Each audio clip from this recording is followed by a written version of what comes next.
तो आइए शुरू से शुरू करते हैं। क्या कहते हैं आप लोग, शुरू किया जाए?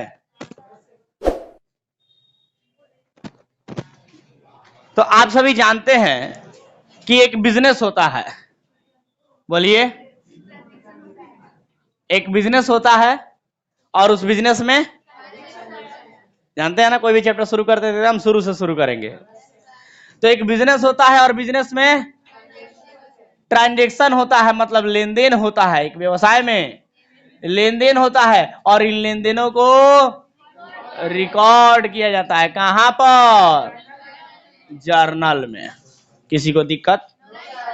जब जर्नल में रिकॉर्ड हो जाता है उसके बाद हम लोग क्या करते हैं? तो क्लासिफाई करते हैं। कहां पर?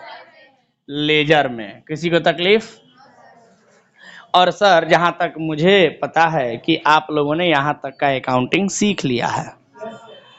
जर्नल और लेजर बनाने तक का काम आप लोगों ने सीख लिया है सर, मतलब रिकॉर्डिंग और क्लासिफाइंग आपने सीख लिया है प्रोसेस ऑफ अकाउंटिंग में।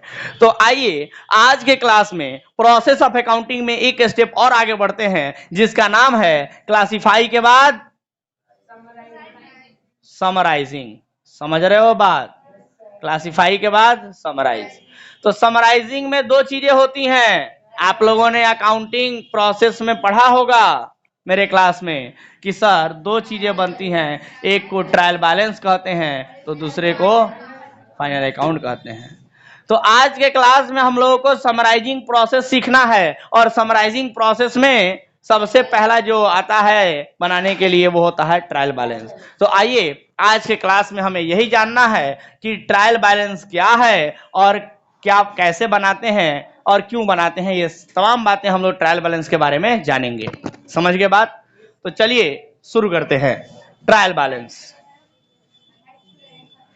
ट्रायल बैलेंस जिसको हिंदी में कहा जाता है तलपट, इसीलिए कहते हैं हिंदी में, इसका नाम मत जानिए, अजीब गरीब तरीके का नाम है ना, तलपट। चलो ध्यान दो। तो ट्रायल बैलेंस का मतलब तलपट, ये क्या होता है, क्यों बनाते हैं और कैसे बनाते हैं, ये सभी सवालों का जवाब आज जानते हैं हम लोग डिटेल में। तो आइए सर ट्रायल बैलेंस के बारे में जानते हैं। तो देखिए एक बार फिर ऊपर से आते हैं। आप सभी जरा बताइए हमको कि जर्नल क्यों बनाते हैं आप लोग? क्यों बनाते हैं? To record the transaction. बोलो ना, ट्रांजेक्शन को रिकॉर्ड करने के लिए। उसके बाद लेजर क्यों बनाते हो? To know the balance, to know the balance of each account, to know the balance of each account separately, यानी हर अकाउंट का अलग अलग बैलेंस जानने के लिए बनाते हो। और ट्रायल बैलेंस क्यों बनाते हो? ट्रायल बैलेंस क्यों बनाते हो? तो देखो, अभी तक तुमने जर्नल बनाया, ढेर सारे ट्रांजेक्शन का ढेर सारा जर्नल, और उन सभी जर्नल का ढेर सारा क्लासिफिकेशन करके ढेर सारे पेजेज में लेजर बनाए, पूरा फैला दिए एकदम, है ना। जर्नल बनाए पूरा मेहनत करके, लेजर बनाए पूरा मेहनत करके। सर जो आप मेहनत कर रहे हो वो सब साकार भी है, वो सब ठीक भी है? एक बार चेक कर लो, एक बार चेक कर लो कि जो काम कर रहे हो सब ठीक ठीक कर रहे हो ना, आखिर कुछ गड़बड़ है? कहीं गड़बड़ तो नहीं? एक बार चेक कर लो। ऐसा ना हो कि ढेर सारा काम कर लिया, लास्ट में कहीं पता चले कि जा कहीं गड़बड़ाया था, है ना। दैट्स वाई, इसीलिए हम लोगों को लेजर बनाने के बाद जब हम लोग ट्रायल बैलेंस बनाते हैं तो वहां पर हम लोग यही काम करते हैं कि जो भी अभी तक जर्नल और लेजर में अकाउंटिंग हम लोगों ने किया है उन सबको चेक कर लिया जाए कि सब कुछ ठीक है कि नहीं है। तो सर इसको ऐसे बोल सकते हैं अच्छे भाषा में कि जर्नल और लेजर में अभी तक जितनी अकाउंटिंग हुई है उन सबको चेक करने के लिए एक बुक्स ऑफ अकाउंट बनाया जाता है कि हम लोगों ने जो कुछ भी काम किया है वो सब कुछ ठीक है कि नहीं है, जो भी अकाउंटिंग किया है वो सब ठीक है कि नहीं है, जो भी कैलकुलेशन किया है वो ठीक है कि नहीं है। ये सब मैथमेटिकल कैलकुलेशन से लेकर के प्रेजेंटेशन तक वो सब कुछ ठीक है कि नहीं, ये जानने के लिए हम लोग एक सेपरेट बुक्स ऑफ अकाउंट बनाते हैं and that books of account is known as, और उसी बुक्स ऑफ अकाउंट को क्या कहा जाता है? ट्रायल बैलेंस कहा जाता है। लॉजिक समझ गए? तो ट्रायल बैलेंस क्या है सर? तो ट्रायल बैलेंस लिखेंगे, ट्रायल बैलेंस क्या है या क्यों बनाते हैं ट्रायल बैलेंस? तो लिखेंगे एक ऐसा books of account, the books of account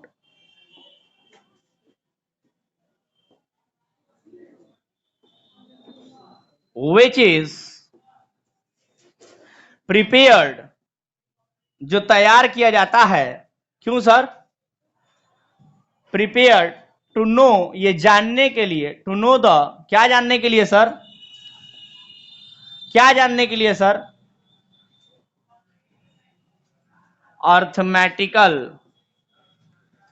accuracy, arithmetical accuracy. The books of account which is prepare to know, ऐसा बुक्स ऑफ अकाउंट जिसको तैयार किया जाता है, जिसको बनाया जाता है, टू नो द, जानने के लिए, क्या जानने के लिए? अर्थमेटिकल एक्यूरेसी ऑफ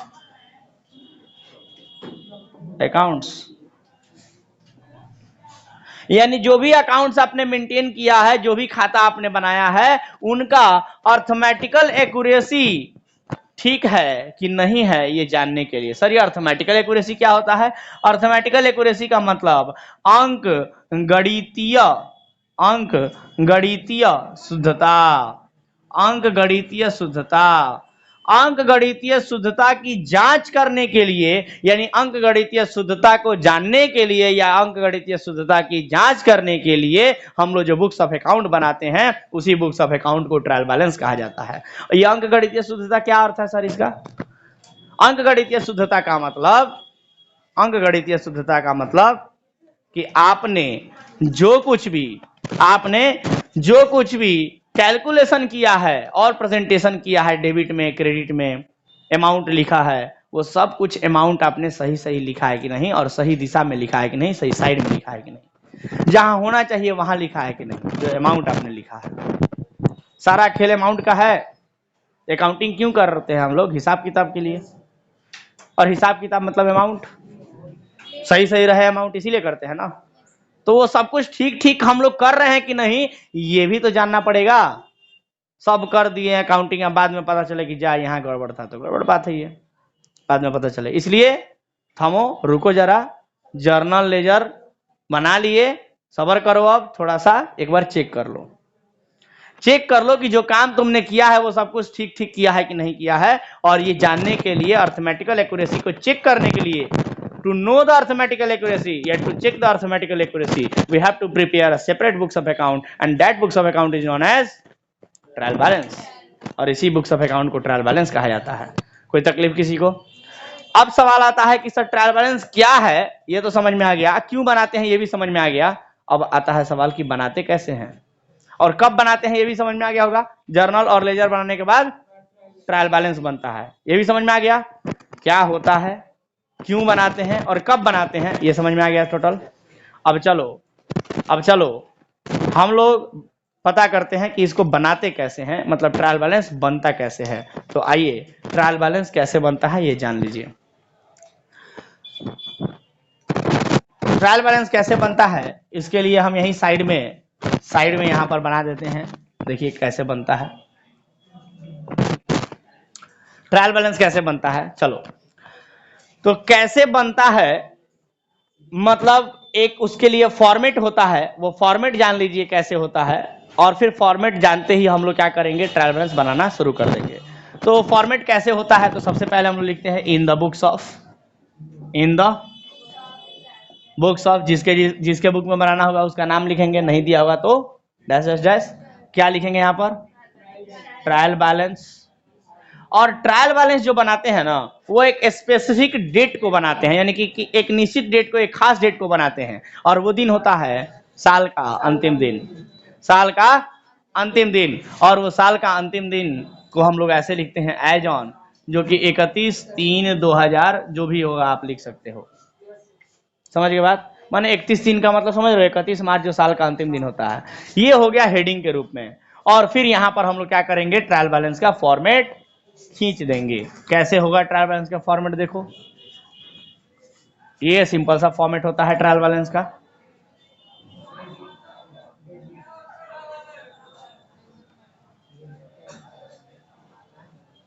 समझ गया बात? यहां पर हम लोग लिखते हैं name of accounts, name of मतलब जो जो अकाउंट हमने मेंटेन किया है उन सभी अकाउंट का नाम लिख देंगे, cash, sales, purchase, debtor, creditor, जितना जानते हैं हम लोग, मशीन, फर्नीचर, जितना अकाउंट मेंटेन किए हैं लेजर में, मतलब लेजर में ढेर सारे अकाउंट बनाए होंगे ना, उस सभी अकाउंट का नाम यहाँ लाइन से लिख देना है। और ये कॉलम है आपका एलएफ का। एज यूजुअल आप लोग जानते हैं कोई काम नहीं इसका, बट फिर भी रहेगा, बहुत जगह है कहता है ऐसा, है ना, इसलिए रहता है। नहीं सर, एलएफ का मतलब हम लोग समझे थे, फिलहाल यहाँ कोई काम नहीं है। चलिए आगे बढ़ते हैं। डेबिट अमाउंट और यहाँ पर क्रेडिट अमाउंट, किसी को दिक्कत? चलिए सर, ये सिंपल सा फॉर्मेट होता है ट्रायल बैलेंस का। फॉर्मेट बहुत भारी है क्या? नहीं सर। चलिए अब इसके अंदर क्या लिखते हैं ये भी जान लीजिए। तो लिखते हैं नेम ऑफ अकाउंट्स में, बताओ आप लोग जानते हो कि नेम ऑफ अकाउंट की अगर हम बात करें तो दुनिया में जितने भी नाम होते हैं, मतलब दुनिया में जितने भी अकाउंट होते हैं, अकाउंट की बात कर रहे हैं, खाता, दुनिया में जितने अकाउंट होते हैं, आप लोगों ने पढ़ा है मॉडर्न अप्रोच के बारे में। मॉडर्न अप्रोच के अकॉर्डिंग दुनिया में जितने अकाउंट होते हैं उन सभी अकाउंट को कितने भागों में बांट सकते हैं? कितने भागों में? 5 भागों में।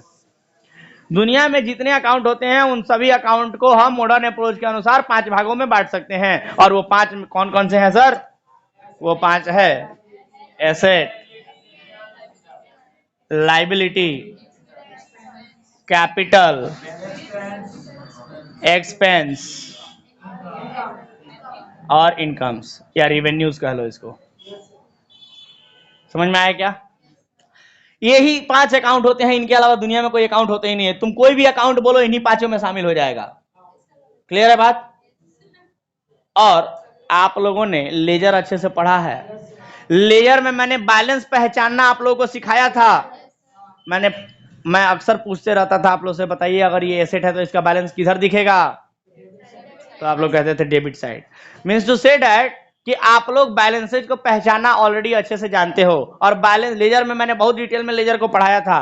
लेजर में मैंने कहा था कि बैलेंस का मतलब डेबिट बैलेंस, बैलेंस का मतलब बीडी बैलेंस, और बीडी बैलेंस किसका किधर आता है?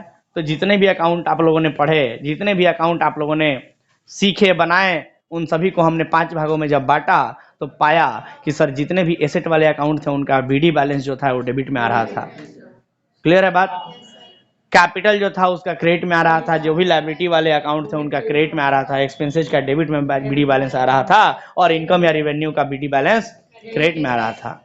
तो बस उन्हीं बैलेंसेज को उठा करके, मतलब उन्हीं बैलेंसेज को, बीडी बैलेंसेज को उठा करके और यहाँ पर हम लोग लिख देते हैं। अगर डेबिट में आ रहा होता है तो डेबिट में, और क्रेडिट में आ रहा होता है तो क्रेडिट में लिख देते हैं। मतलब एसेट होगा तो डेबिट में, लायबिलिटी होगा तो क्रेडिट में, कैपिटल होगा तो क्रेडिट में, एक्सपेंस होगा तो डेबिट में, रेवेन्यू होगा तो क्रेडिट में। समझ गए बात?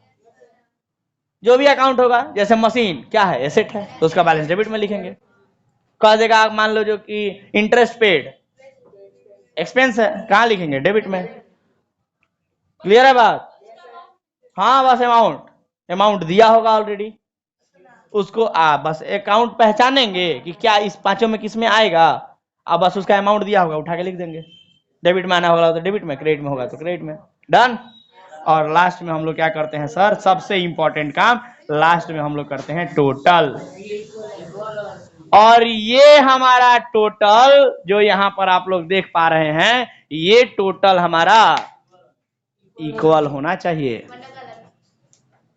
किसी भी हाल में ये हमारा टोटल इक्वल होना चाहिए।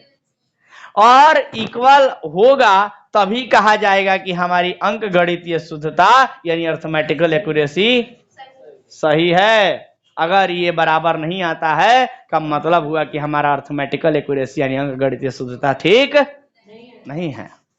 समझ गए बात? इसलिए ये क्या होना चाहिए? इक्वल आना चाहिए। अगर इक्वल नहीं आया का मतलब कहीं ना कहीं गड़बड़ है, तो फिर बताएंगे हम क्यों गड़बड़ है, तो ठीक कैसे करेंगे। हो सकता है कोई क्वेश्चन आप लोग बनाए ट्रायल बैलेंस में और हो सकता है कि बराबर ना आए दोनों तरफ। ये ऊपर चेक किया आपने तो सब कुछ सही पाया, सही लिखे हैं फिर भी बराबर ना हो, ऐसा में भी पॉसिबल हो सकता है। तो वो हम बताएंगे कि वैसी परिस्थिति में हम लोग क्या करेंगे। ठीक है, बट फिलहाल ये दिमाग में रख के चलिए कि ये दोनों ही क्या होना चाहिए? दोनों साइड इक्वल आना चाहिए, बराबर आना चाहिए, और तभी कहा जाएगा कि हमारा अर्थमेटिकल एक्यूरेसी यानी अंक गणितीय शुद्धता सही है। ठीक है, ठीक है। और तभी अकाउंटिंग में हम लोग ट्रायल बैलेंस के बाद आगे बढ़ पाएंगे फाइनल अकाउंट की तरफ।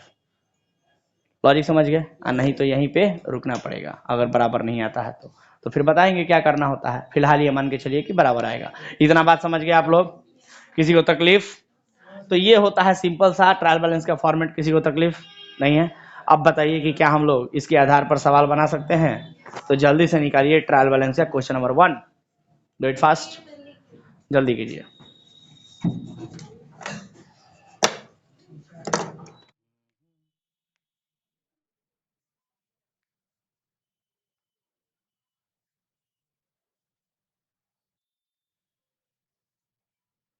चलो इधर मिटाए क्या?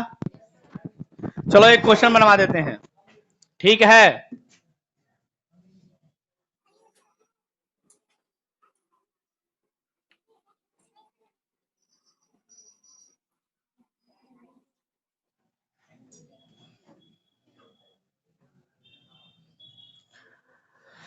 सबसे पहले क्वेश्चन नंबर 1 हम लोग पढ़ लेते हैं क्या कहता है। लाइए बुक लाइए, क्वेश्चन नंबर नया वाला बुक है, लाइए।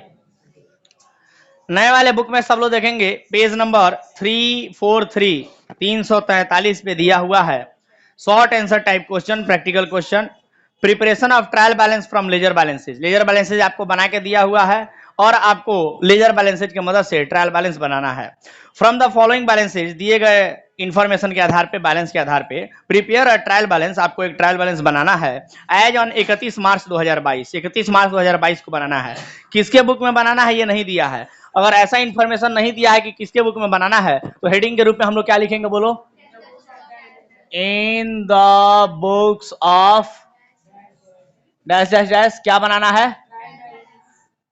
ट्रायल बैलेंस बनाना है, ठीक है? कब बोला है बनाने के लिए? एज ऑन 31 मार्च 2022 को बोला है। कोई दिक्कत?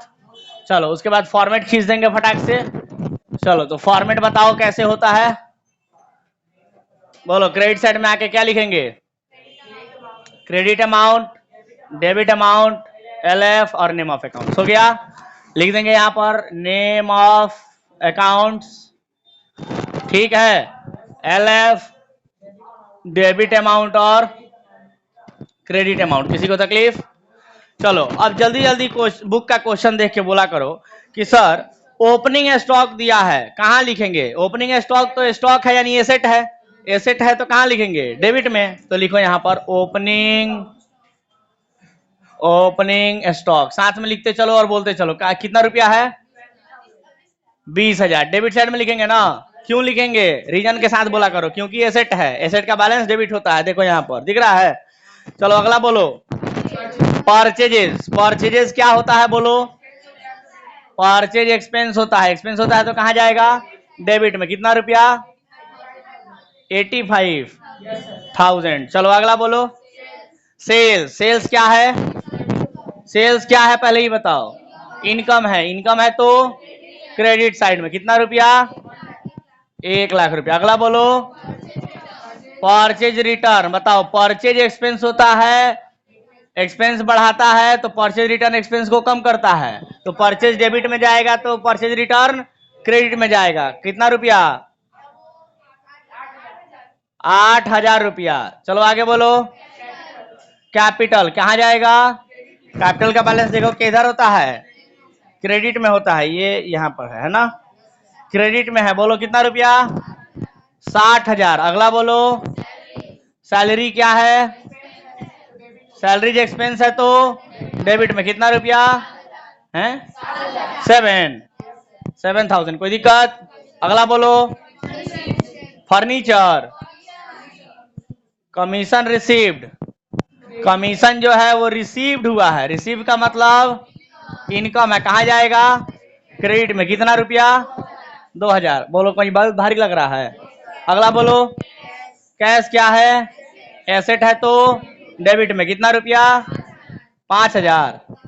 अगला बोलो, बैंक ओवरड्राफ्ट। ओवरड्राफ्ट के बारे में पहले भी चर्चा कर चुके हैं। क्या होता है? एक्सेस विड्रॉवल, है ना? बैंक ओवरड्राफ्ट का मतलब एक्सेस विड्रॉवल फ्रॉम बैंक, मैंने बैंक से ज्यादा पैसा निकाल लिए, जितना हमने डिपॉजिट नहीं किया था उससे ज्यादा विड्रॉल कर लिए, है कि नहीं? तो ये लायबिलिटी बन जाता है, कर्जा बन जाता है बैंक का। तो लायबिलिटी है तो क्रेडिट साइड में। कितना रुपया? 5,000। अगला बोलो, मशीनरी एसेट है तो डेबिट साइड कितना रुपया, 58,000। अगला बोलो, खत्म। चलो टोटल करो, देखो तो दोनों तरफ बराबर आना चाहिए। आ रहा है क्या? जोड़ो, सही से जोड़ो, दोनों तरफ जोड़ो, क्योंकि हो सकता है किसी एक साइड कम आ जाए, इसलिए दोनों तरफ जोड़ना पड़ेगा बार बार। हो सकता है किसी एक साइड कम आ जाए, इसलिए दोनों साइड जोड़िए अच्छे से। 1,75,000 डेबिट में, क्रेडिट में जोड़िए, दोनों तरफ बराबर आ गया। That's it sir. इसका मतलब आपका अर्थमेटिकल एक्यूरेसी ठीक है और सब कुछ अभी तक ठीक चल रहा है, आप आगे बढ़ सकते हैं। कोई डाउट किसी को? तो चलिए ध्यान दीजिए, क्वेश्चन नंबर 2, क्वेश्चन नंबर 3 आपको बना के लाना है घर से। आज के लिए मेरी तरफ से इतना ही, मिलते हैं अगले क्लास में, तब तक के लिए टाटा बाय बाय, धन्यवाद। क्वेश्चन नंबर 2 और 3 बना के लाना है।